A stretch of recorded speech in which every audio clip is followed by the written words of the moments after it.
Johnny നമ്മുടെ ഒരു സിനിമയ്ക്ക് ഹനീഫ ഇന്ന് ജീവിച്ചിരിപ്പില്ല എങ്കിലും വിത്ത് ഡ്യൂ റെസ്പെക്ട് ഞാൻ ചോദിക്കുകയാണ്. ഹനീഫയ്ക്ക് പനി പിടിച്ചിരുന്ന ഒരു സമയത്തൊരു ഷൂട്ടിംഗ് ഇവിടെ ആലുവ, അതെന്തായിരുന്നു ആ സംഭവം? എന്താ എവിടെയായിരുന്നു? ആലുവ ഗസ്റ്റ് ഹൗസിലോ? ആലുവ പുഴയില്. ശരിയാ, എന്തായിരുന്നു ആ സംഭവം? എന്നോട് എല്ലാവരും ചോദിക്കുന്ന ചോദ്യമാണ്. അനീഫ് ഖാൻ ഓടി നടന്ന് അഭിനയിക്കുന്ന സമയം, അപ്പോഴാണ് എന്റെ സൈക്കിൾ എന്ന് പറഞ്ഞ സൈക്കിൾ സിനിമയുടെ ഷൂട്ടിങ്. അപ്പം അതിനകത്ത് ഈ ക്ലൈമാക്സിൽ ഈ വില്ലന്മാരും എല്ലാരും കൂടെ പുഴയിലേക്ക് ചാടുന്ന ഷോട്ടും, ചാടുന്ന മാത്രം നമ്മൾ വേറൊരു സ്ഥലത്തെടുത്തിട്ട് വെള്ളത്തിൽ വന്ന് വീണ് മുങ്ങുന്നത് ആലുവ പുഴയിലാണ് സെറ്റ് ചെയ്തേക്കുന്നത്. അനീഫ് ഖാൻ ഏതോ ലൊക്കേഷനിൽ നിന്ന് വന്നിട്ടുണ്ട്. അനീഫ് ഖായ്ക്ക് ചെറിയ പനിയുണ്ട്. അപ്പൊ അമ്പിളിച്ചേട്ടനും ജഗതിച്ചേട്ടനും ജഗതിച്ചേട്ടനെ ബാക്കിയുള്ള സായിച്ചേട്ടൻ അങ്ങനെയുള്ള ഗ്രൂപ്പ് എല്ലാം ഈ പറഞ്ഞ പോലെ പുഴ നിൽക്കുക. അപ്പൊ ആണ് അനീഫ് ഖാൻ വന്നിട്ട് പറഞ്ഞു, ജോണി എനിക്ക് നല്ല പനിയുണ്ട്, പറഞ്ഞ വെള്ളം വീഴുന്ന വെള്ളത്തിൽ മുങ്ങുന്ന പരിപാടി എനിക്ക് വെള്ളം വേണ. ഞാൻ പറഞ്ഞു വേണ്ട അനീഫ് ഖാൻ, ഒരിക്കലും വേണ്ട. അനീഫ് ഖാൻ കാര്യം ചെയ്യും, അവിടെ ചെന്ന് നിന്നേ. മേക്കുമ്പോൾ പറഞ്ഞു സ്പ്രേ ഇല്ലേ, സ്പ്രേ ചെറു തലയിൽ മുഖത്ത് അടിച്ചിട്ട് ഞാൻ മുങ്ങാൻ പറയാം. അനീഫ് ഖാൻ ഒന്ന് ജസ്റ്റ് ഇങ്ങനെ കാണിച്ചു അമ്പിളിച്ചേട്ടൻ്റെ അടുത്ത് നിന്നിട്ട് എന്നിട്ടങ്ങ് ഇത് ചെയ്താൽ മതി. അപ്പം വെള്ളത്തിൽ മുങ്ങാനായിട്ട് വേണ്ട, മതിയല്ലേ? ഞാൻ മതി. അങ്ങനെ പാവം എനിക്ക് അവിടെ ചേരുന്ന അമ്പിളിച്ചേട്ടൻ്റെ അടുത്ത് നിൽക്കുന്നു. അമ്പിളിച്ചേട്ടൻ ഇതൊക്കെ കേൾക്കുന്നുണ്ട്.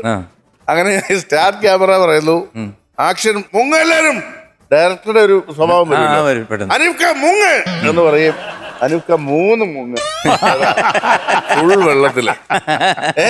ഇത് കണ്ടുകൊണ്ട് അമ്പിളിച്ചേട്ടൻ മണ്ടൻ എന്ന് പറഞ്ഞിട്ട് ഒരു ചിരിയും ചിരി. എന്നാൽ ഒരു പെട്ടെന്നുള്ള കമാൻഡും ഈ വളരെ ഇതിനോട് സിൻസിയർ ആയിട്ടുള്ള ആക്ടറും കൂടെ ആകുമ്പോ അറിയാതെ ചെയ്തു പോയതാവോ. എന്നിട്ട് അനീഫ് ഖാൻ അത് പലരോടും പറഞ്ഞു തരുന്നുണ്ട്. വളരെ പ്രിയപ്പെട്ട ഒരു ആക്ടറായിരുന്നു. അതുപോലെ തന്നെ നമ്മുടെ ഒരു പ്രിയപ്പെട്ട ഒരു സഹോദരൻ, എല്ലാവർക്കും വളരെ പ്രിയപ്പെട്ട ഒരു മനുഷ്യനായിരുന്നു. അനീഫ് ഖാൻ വേറൊരു ടച്ചിങ് സ്റ്റോറിയാണ്, ഞാനത് പറഞ്ഞിട്ടുണ്ട്. അനീഫ് ഖാൻ സി.ഐ.ഡി. മൂസ എന്ന് പറഞ്ഞ സിനിമ നടക്കുന്ന സമയത്ത് ഒരു ഭയങ്കര സ്ലാപ്സ്റ്റിക് സംഭവം എടുക്കുക, ചുറ്റി കൊണ്ട് അടിക്കുന്നു, താഴെ വന്ന് വീഴുന്നു. അപ്പൊ അനീഫ് ഖാൻ മൊത്തത്തിൽ അഭിനയിക്കുന്നുണ്ട്. അഭിനയിച്ച ഒരു 2:30-3 മണിയായി, വിത്തൗട്ട് ബ്രേക്കിൽ 3 മണിയായി പോർഷൻ തീർന്നപ്പോൾ. അനീഫ് ഖാൻ എന്നോന്ന് ചോദിച്ചു, ജോണി കഴിഞ്ഞില്ലേ, എൻ്റെ കഴിഞ്ഞില്ലേ? ഞാൻ പറഞ്ഞു കഴിഞ്ഞു അനീഫ് ഖാൻ, ഒന്നുകൊണ്ടല്ല, എൻ്റെ അമ്മ മരിച്ചുപോയി. കൊണ്ട് പറയാ, ഇത് നേരത്തെ അറിഞ്ഞാൽ ഞാൻ 12:45 ആയപ്പോൾ അറിഞ്ഞായിരുന്നു. കാരണം എന്തായാലും ഉമ്മ മരിച്ചു, ഈ പോർഷൻ തീർന്നില്ലെങ്കിൽ വലിയ ബുദ്ധിമുട്ടാകുമെന്ന് എനിക്കറിയാം. അതുകൊണ്ട് ജോണിയുടെ കഷ്ടപ്പാടും അറിയാം. അതുകൊണ്ടാണ് സത്യം ഇന്നും അത് ഓർക്കുമ്പോൾ നമുക്ക് കാണുന്നത്. അത്ര കമ്മിറ്റഡ് ആയിരുന്നു അനീഫ് ഖാൻ ഓരോ സെറ്റിലും, ഓരോ വ്യക്തിയോടും. പ്രത്യേകിച്ച് ഇത്രയും എൻകറേജ് ചെയ്യുന്നത്. അനീഫ് ഖാൻ നമ്മൾ ചേട്ടൻ ചോദിച്ചോണ്ട് ഞങ്ങൾ ഓർത്തതേ ഉള്ളൂ. അല്ലല്ല, സത്യമാണ്. കാരണം വേറൊന്നുമല്ല, അദ്ദേഹത്തിന് ആർക്കും ഒരു എതിർ അഭിപ്രായമില്ലാത്ത ഒരു നടനാണ്. ഹേറ്റേഴ്സ് ഇല്ലാത്ത, എല്ലാവർക്കും ഇഷ്ടമാണ്.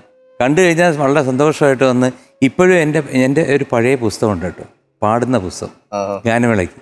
അതിനകത്ത് ആരംഭം തുളുമ്പം എന്ന് പറഞ്ഞിട്ട് ഹനീഫിക്കയുടെ അക്ഷരത്തിൽ, ഹാൻഡ് റൈറ്റിങ്ങിൽ, ആ പുസ്തകത്തിൽ ഹനീഫിക്ക എഴുതിയിട്ട് ഗാനമേളയ്ക്ക് എൻ്റെ കയ്യിൽ നിന്ന് പുസ്തകം വാങ്ങിച്ച് പാടും. അത് ഞാൻ നിധി പോലെ സൂക്ഷിക്കുന്നു. നല്ലൊരു മനുഷ്യൻ. എന്നാൽ തമിഴ്നാട് മുൻ മുഖ്യമന്ത്രി കരുണാനിധി സാറുമായിട്ടൊക്കെ വളരെ അടുപ്പമായിരുന്നു ഹനീഫിക്ക. നല്ല മനുഷ്യനാണ്. ഞാൻ പലപ്പോഴും വീട്ടിൽ കാണാൻ പോയിട്ടുണ്ട്. പോകുമ്പോഴൊക്കെ ഉറങ്ങുക. അതാണ് ഞാൻ ഹനീഫിക്ക ഉറങ്ങാത്ത ഒരു സമയം പറയാമോ, ഞാൻ വരാം. ഭയങ്കര ചിരിയായിരുന്നു. അനീഫ് ഖാൻ ഒരു ഡ്രൈവറുണ്ട്, പേര് സുധീർ. അങ്ങനെ ഇങ്ങനെ അനീഫ് ഖാൻ ഉറങ്ങി കാറെ പൊക്കോണ്ടിരിക്കുക.